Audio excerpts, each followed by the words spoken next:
За өнөөдрийн бичлэг дээр Нобелийн их тайвны шагналд Мария Ресагийн бичсэн дарангуулагчтай хэрхэн тэмцэх вэ номыг товчлон ярих болно. Номын дэд гарчиг нь ирээдүйн төлөөх тэмцэл. За номын зохиолч Мария Реса бол Филиппиний сэтгүүлч байгаа. Сэтгүүлчтэй бол улс төрчдийн хэл хахуул булхайн хэргийг нь олон түмэнд хүгээж өгдөг ийм сэтгүүлч байгаа. Тэгээд энэ хүн ном дээр бол өөрхөн хүүхэд насны амьдралаас ахуулаад Нобелийн их тайвны шагнал авах хүртлээр туулсан замналаа бол бүгднийг бичсэн байдаг.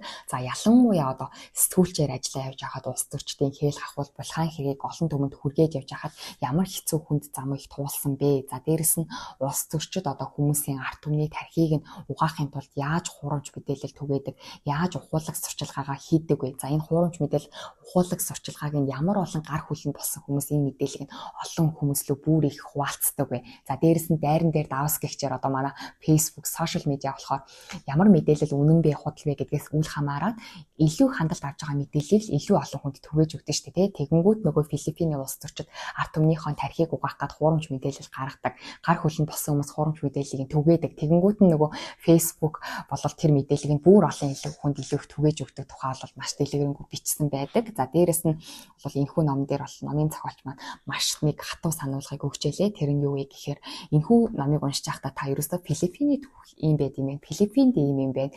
Филиппиний түүх юу надад ямар хамаатай юм бэ гэж бодож ерөөсөө уншиж болохгүй гэсэн байлээ. Яагаад вэ гэхээр Филиппин гэж байна уу? Одоо Монголч байна уу те? Бид нар бол арчилсан улсад амьдарч байгаа.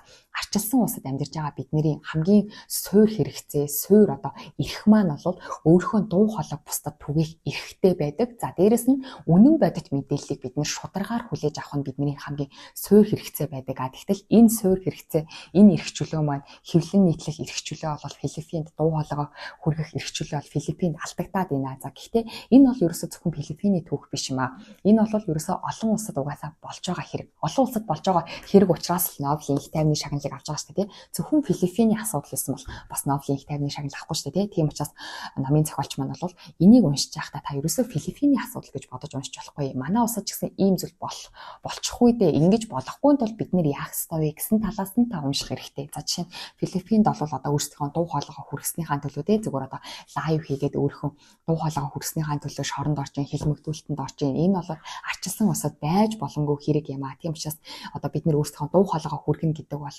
өөрийнхөө арчилсан хүнийхээ хувьд өөрийнхөө эрхийн төлөө тэмцэж байгаа хэрэг шүү гэж бол хатуу сануулсан байлээ. Тэгээ номын зохиолч маань бол 2021 онд Нобелийн шагналыг авч ирсэн. Тэгэхээр 2021 онд Нобелийн шагналыг авсан гэдэг чинь саяхан авсан байна тий. Тэгээ бодоод үзэхээр би болохоор энэ номыг уншиж ихтэй Нобелийн шагналыг 21 онд авсан юм бол одоо л ч ингээл амар аз жаргалтай тий гоё эрх чөлөөтэй сайхан амьдарч байгаа. Ер нь тэмцэлтэй ялалт байгуулсан юм байна да гэж бодсон байхгүй. Тэгээд тэгсэн чинь номынхон төгсгөл хэсэгт бол номын зохиолч маань одоо хүртэл тэмцээр байгаа бөгөөд одоо хүртэл дарлуулсаар байгаа. За бүр тэр нөгөө дарал нь бүр хэрээс хитрээд бараг сар болгон л нөгөө гинт цагтаан дээр орж ирэл баримтлал явдаг. Сар болгон л одоо мэдүүлэг өгдөг ийм хэцүү байр суурин дээр байгаа. За тэгээд би одоо бүр хизээ мэдгүй насан туршдаа хоригдох ял аваад шоронд ч орч магадгүй. За дээрээс нь би бол энэ тент гадуур явж байхдаа миний одоо машин дотор бол байнга солих нэг хувцас байдаг. Хизээч би одоо гинт баримтлагадаад явж магадгүй. Тэгэх юм бол солих хувцастай байна. За дээрээс нь би бол бидээ байнга батлан далтын мөнгийг авч явдаг болсон. Хизээч би баригдаж магадгүй. Тэгэхээр батлан далтын мөнгөний нөгөөд гарч ирэх хэрэгтэй гэсэн ийм хэцүү амьдралд одоо хүртэл байсаар байгаа. Гэхдээ одоо хүртэл тийм хэцүү байр суурин дээр байгаа ч гэсэн өөрийнхөө байр суурин дээр шударга ёсныхаа төлөө одоо тэр хэл хахуулын эсрэг яаж тэмцэж байгаа вэ? Одоо хүртэл тэмцээр байгаа тухайга бичсэн. За дээрэс нь уншигч хүмүүстэй болвол бид нэр арчилсан улсын иргэн хүн өөрийнхөө дуу хоолойг хүргэхийн тулд үнэн зөв мэдээллийг авахын тулд тэмцдэг байх хэрэгтэй шүү гэдгийг уриалаад номон дуусчихлээ. За тэгээд энэхүү номоос бол би 3 зүйлийг маш сайн ойлгож авсан. Энэ 3 зүйлээ өнөөдрийн бичлэг дээр ярих болно. За нэгтгэх нь бол одоо мэдээллийн 90 үед мэдээллийн үер донд бид нэр амьдарч штэ тий. Маш их мэдээллийн 90 үед амьдарч байна. За гэхдээ яг энэ мэдээллийн 90 үед амьдарч байгаа энэ үед бол бид нэр мэдээлэлд маш хэрсүү хандах ёстой юм байна гэдгийг бүр маш сайн ойлгож авсан. Түүний ярьсан жишээгээр л гэхэд тий улс төрчид бол ард түмний тархийг угаахаар хуурамч мэдээлэл гаргаад ирдэг.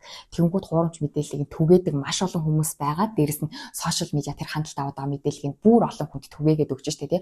Хуурамч мэдээллийг бүр олон хүнд ингэж түгээж байна. За гэхдээ энэ бол зүгээр нэг хуурамч мэдээлэл надад ямар хамаатай юм бэ гэж бодож болохгүй шүү дээ. Хүн бол угаасаа мэдээлэл дээрээ үндэслэж юу сонссон, юу харж байгаа нь тэрэн дээрээ үндэслэж шийдвэрээ гаргадаг. Тэгээд хүний амьдрч угаасаа сонголт шүү дээ. Ямар сонголт хийж ийн тэр л таны ирээдүг бүтээж өгдөг. Тэгэнгүүт бид нэр сонголтоо мэдээлэл дээр үндэслэж гаргадаг. Тэгтэл тэр сонголтын маань үндэс суурьнд басан мэдээлэл нь хэрэв хуурамч мэдээлэл ах юм бол бид нар байг буруу шийдвэр гаргаад ийн. Тэгээ буруу шийдвэрийнхаа өнөөдөр гаргаж байгаа буруу шийдвэрийнхаа үр дагаврыг бид нар маргааш хүртэнэ гэсэн үг шүү дээ. Тийм учраас яг энэ мэдээллийн эрен үед амьдарч байгаа хүмүүс бид нэр бол мэдээлэлд маш цензуртэй хандах хэрэгтэй, маш хэрсүү байх хэрэгтэй юм байна гэдгийг бол ойлгуулж өгч илээ. Тэг миний хувьд бол энэ номыг бол бүр хүн болгон заавал нэг удаа уншиж үзэх хэрэгтэй юм шиг санагдсан. Яагаад гэхээр бид нэр хуурамч мэдээлэлд итгэснээсээ болоод гэмгүү хүний гэмтээ болгодог, гэмтээ хүнийг нь гэмгүү болгодог.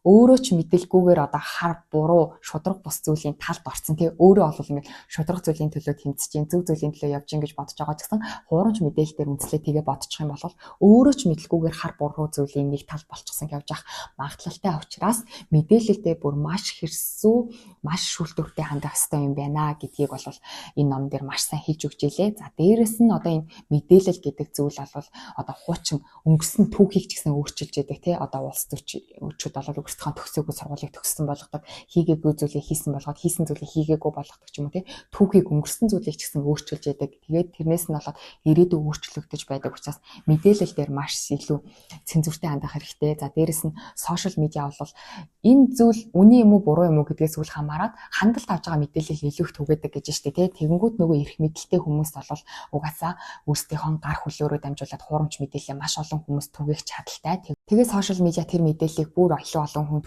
хүргээгээд тэгээд эцэстээ та бүхэн нүдний өмнө гарч ирэхэд тэрэн дээр үндэслээд шийдвэр гаргаж болохгүй учраас сошиал медиа дээр юу илүү их хандлттай байна тэр нь үнэн гэсэн огт биш шүү гэсэн байлээ. За тэгээд энэ ном дээр бас айгүй хөөрхөн одоо ингээд өөрсдөө бас мэдээлэл хүргэж байгаа шүү дээ. Тэгээд эдгээр чинь өөрсдөө мэдээлэл хүргэж байгаа. Тэгэнгүүт үнэн бодит мэдээлэл хүргэж байгаа ч гэсэн тэр нь ерөөсө хандлт авахгүй. Тэгээд хандлт авахгүй болоод ирэнгүүт сошиал медиа тэр мэдээллийг нь бүр хандлт авахгүй болгоод бүр хоошин тавиалаадаг. Тэгэнгүүт нөгөө үнэн бодит мэдээлэл бол хандлт авч чадахгүйгээс болоод ингээд дарагдж байгаа тухай бичсэн. Тэгвэл нөгөө ажилчид нь энэ хүнд хэлж байгаа байхгүй юу? Хэдүүлээч гэсэн тэгвэл ингээл хуурамч аккаунт нийгээл өөрсдийнхөө үнэн бодит мэдээллийг ингээл олон тэрэнд бүр ингээл түгээе л да.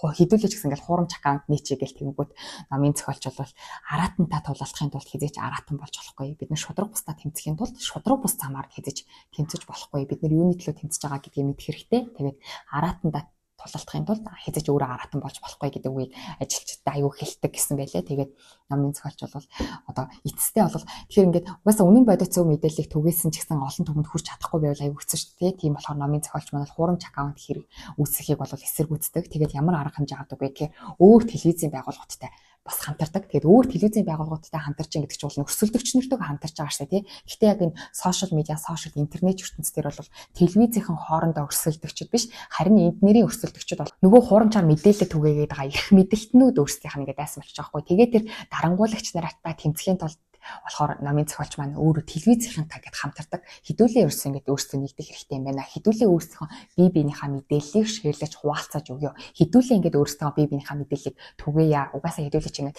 одоо цензуртэй телевизийнхэн болчихоос те арай цензуртэй мэдээлэл түгээ штэ. Тийм учраас хэдүүлээ хоорондоо нэгдье гэсэн саналыг гаргадаг. За тэгэхээр энэ хүн ном дээрээс бол нэгдэх нь бол мэдээлэл дээр маш шүүлтүртэй, маш хэрцүү хандах хэрэгтэй. Тэгэхгүй бол буруу мэдээлэл дээр тулгуурлаад шийдвэр гаргачих юм бол тэрний үр дагаврыг нь бол өнөөдрийн таны тэр буруу шийдвэрийн үр дагаврыг маргаашийн та хүртэх учраас маш хэрцүү байх хэрэгтэй гэдгийг хэлж ийлээ. За дээрэс нь бол хоёр дахь гол мессеж нь өөрийн гэсэн одоо цензур, үзэл санаа маш тодорхой байх хэрэгтэй. Өөрийнхөө үзэл санаа цензурээ маш тодорхой болгох ёстой гэсэн бэлээ. Ягаад гэхээр одоо өөрийн гэсэн тийм цензургүй ч юм уу үзэл санааг байх юм бол нөгөө хуурамч мэдээлэлд ингээл итгээл явчих гадаг штэ тий. Тэгтэл өөрийн гэсэн тийм үзэл санаа цензурыг бол маш сайн гаргах хэрэгтэй гэх. Тэгээд энэ ном дээр бол бид нэр одоо дарангуулагчтай тэмцэх урт хугацааны арга бол угаасаа хүмүүсээ арт түмний боловсруулахаас өөр арга байхгүй. Бид нэр өөрсдөө ингээд масс илүү их мэдлэгтэй болоод масс илүү хэрсүү болж ижил дарангуулагч нартай тэмцэх боломжтой учраас боловсралд анхаарахаас өөр арга байхгүй. Тэгэхийн тулд бол хүн нэг бүр өөрсдөө өөрсдийн гэсэн цензур үзэл санаагаа маш тодорхой болгох хэрэгтэй. Юу нь зөв бэ, юу нь буруу вэ гэдгийг бол ингээд аягүй сайн ойлгодог болох хэрэгтэй гэсэн. Тэгээд номын зохиолч маань нөгөө карьерийнхаа ихэнд болохоор тэр Филиппиний том телевизийн захирал болдог хгүй. Тэгэхээр телевизийн захирал болонгуудаа маш олон хүнийг халдаг. Ягаад талдаг вэ гэхээр тэр дотор нь бол ингээд одоо танил талын юм үүсцэн тий. Тэр одоо ингээд хээл хахуул бол тэр телевизийн дотор тэр ч гэсэн ингээд айгүй хүүсцэн байсан учраас маш олон хүнийг халдаг. Ягаад тэр маш олон хүнийг айхгүйгээр ч юм уу өрөвдгүйгээр ч юм уу халсан бэ гэхээр өөрийнх нь цензуур нь маш тодорхой. Шудраг байх хэрэгтэй, танил талаар үйлчилдэг соёлыг үгүй хийнэ гэсэн маш өөрийнх нь үзэл санаа цензуур нь тодорхой орсон учраас маш олон хүнийг халдаг. За тэгээд халсныхаа дараа болохоор бас тэр байгууллага дотроо шууд одоо стандартуудыг шинээр тогтоогоол шин соёлыг үүсгэж байгаа тухайга бас бичсэн байдаг. Тэгэхээр өөрийн гэсэн үзэл санаа нь маш тодорхой нэг хүн нийгэмдэр болон байгууллага дотор ямар их зүйлийг хийж болох вэ тухайг бол бас энэ номны дунд хэсгээс нэлээд их харах боломжтой. За энэ номоос дахиад нэг ойлгосон 3 дахь зүйл нь юу вэ гэхээр нэгдэх хэрэгтэй. Өөрсдийнхөө эрхийн төлөө, арчлалын төлөө, дуу хоолойгоо хүргэх эрхийн төлөө одоо тэмцэх хэрэгтэй, бид нэр ингээд нэгдэх хэрэгтэй гэдгийг айгуу сайн уриалж хэлсэн байлээ. Одоо жишээ нь өөрөө бол тэрнийхээ бодит илэрхийлэл нь болоод телевизийн байгууллагууд ингээд хоорондоо нэгдэж штэ тий, уулын телевиз гэдэг дотроо бол өрсөлдөгч нар. Гэхдээ том зургаар харах юм бол бид нэр шудраг хэсний төлөө тэмцэж байгаа нэг хүмүүс учраас ингээд нэгдэх хэрэгтэй гэдэг. Тэгээд энэ ном дээр бол өөрөө ганц нэг л зингэл зүгээр нэг сэтгүүлч эмэгтэй л энэ зүйлийг эхлүүлж байгаа штэ тий. Сүүлдээ бүр Нобелийн шагналыг авах хэмжээнд хүртлээ ингээд томорцсон. Тэнгүүд нэг л хүн одоо шудраг хэсний төлөө тэмцэж байгаа. Тэгээд сүүлдээ бол өөрөө ажилласаа гараад хувийн тийм телевизийн байгууллага байгуулдаг. Тэгээд хувийн телевизийн байгууллага байгуулахдаа 3 найзтайгаа хамтраад нийлээ дөрвөлээ байгуулдаг. Тэгээд дөрвөлээ нэгдээд нэг зорилгын төлөө, нэг зүйлийн төлөө тэмцээж явж хахад ямар их одоо ингээд энерги хуримтлагтаатай бүр ажил нь үр бүтээмжтэй болж байгаа үе тухай бичсэн. За гэхдээ мэдээж амаргүй одоо хүртэл номын зохиолч маань одоо хүртэл одоо байцаагддаг, одоо хүртэл одоо хилмигтгэлтэнд байнга хүртэж байдаг. Одоо ч гэсэн усаасаа гарахтаа байнга л шүүхлүү одоо ингээд би одоо оргон зайлахгүйгээр буцаад энэ газараа ирэх болно. Одоо ч гэсэн нөгөө хэрэгэн шүүгдэж байгаа учраас тий ирэх болно гэсэн тэрнээс арчилсан усад амьдарч иж усаасаа гарахтаа одоо зөвшөөрөл авдаг. За дээрэс нь ер нь бол ингээд маш их ирэх юу зөрчигдөд байгаа тухай бол маш дэлгэрэнгүй бичсэн байлээ. Тэгээд номон дээр бол бид нэр яг энэ мэдээллийн ирэн үед бол маш хэрсүү байх ёстой шүү. Хурамч мэдээлэлээр үндэслээд буруу одоо шийдвэр гаргаад ах юм бол бидний ирээдүйн хохирно шүү. Тийм учраас хэрсүү байх хэрэгтэй шүү гэдгийг дахин сануулж хэлсэн байлээ. Тэгээд нэлээд энэ ном дээр бол одоо тэр улс төрчид ч юм уу те хөшгөний ард ямар муха хүмүүсийн тархиг угаалтыг яаж явуулдаг вэ гэдгийг маш дэлгэрэнгүй бичсэн учраас яг өнөөгийн энэ нийгэмд сошиал медиа маш хөгжсөн, утга учиргүй, зөв буруу мэддэхгүй маш олон мэдээллийн эрен үед амьдарч байгаа бид нар бол энэ номыг заавал уншаад хэрсүү болох ёстой юм биш үү. За дээрэс нь өөрийнхөө нэг хүний дуу хоолой ч гэсэн тий нэг хүний дуу хоолой одоо далаа тусал нэмэргэгчээр нэг хүний дуу хоолой ч гэсэн ерөөсөө нэг гэж гологдохгүй бид нэр өөрсдөө хүчээ нэгтгэх юм бол их хчлөө арчлалын төлөө тэмцэх боломжтой. Дуу хоолойгоо хүргэнэ гэдэг бол одоо энэ өнөөгийн бидний амьдарч байгаа нийгмийн хамгийн суурь зүйл шүү гэдгийг дахин сануулж хэлсэн байлээ. Тэгээд энэ номыг бол бас бид нар бол заавал уншиж үзье.